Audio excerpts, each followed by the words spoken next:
Yeah, so hii ni KB TV Online na mtangazaji wenu ndiye naye sasa hivi ni Tamnyenke Makatubocha. Yeye ni majina maarufu. Yeah, lakini kwa siku ya leo na taarifa ambayo ni taarifa ndogo tu ambayo ni fupi. Katika pitapita zangu kwenye mitandao ya kijamii kuna video nimeweza kukutana nayo, video ambayo imenichekesha kidogo na imenifurahisha vile vile. Lakini vijana sasa hivi au ndugu zetu sasa hivi wanajitahidi sana kufanya content.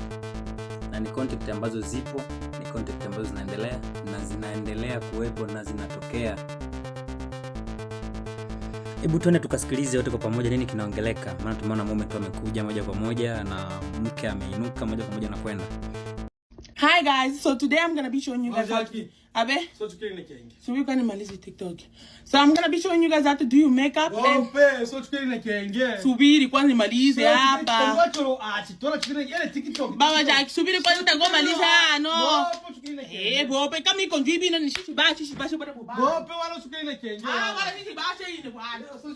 Na inaharibu vingi sana katika ndoa za watu. Hiyo TikTok inaleta ugomvi. Hiyo inajenga. Hiyo inaharibu. So dada zetu au mama zetu wanatakiwa makini sana mtandao wa TikTok.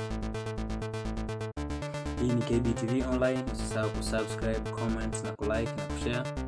Tukometisha sana. Na bila kusahau KB TV iko kwa ajili yenu. Chochote kile ambacho unahisi labda utaweza kushare na KB TV Online, utaweza kutafuta wahusika. Nafikiri kila kitu kitakuwa sawa.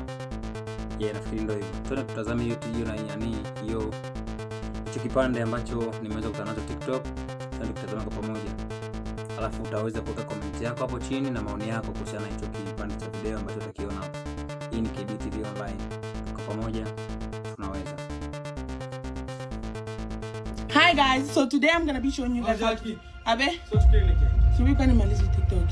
So I'm gonna be showing you guys how to do your makeup and subiri kwanza nimalize hapa. Baba Jack, subiri kwanza utangomaliza no. Bope kama iko njibi na nishishi bashi bado bope wala sukiri kenye. Wala nisi bashi ile.